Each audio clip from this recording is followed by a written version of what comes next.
सुवार्तार प्रसंग है गुरुकरण एवं गुरुंकर आवश्यक।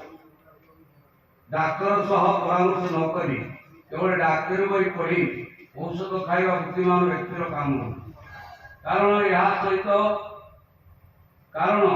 या हित परिवर्ते अहित होता है।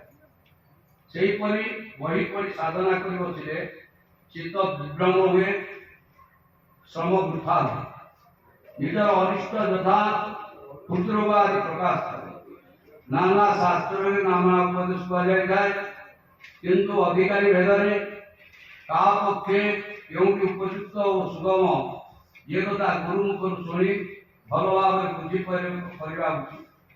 तेणु प्रत्येक विद्यारे गुरुर आवश्यकता रही। गुरु जहाँ शिक्षा देवे ताही तुम एकमात्र पथ बोली जानी। गुरु मंत्र वाक्य उपदेशादि श्रद्धा विश्वास रखी निष्ठा पूर्वक पालन करे सिद्धि लाभ निश्चय। का कथा सेवा छाड़ी अन्य बाट केवे धरब ना। तेणु सतगुरु आश्रय श्रेष्ठ।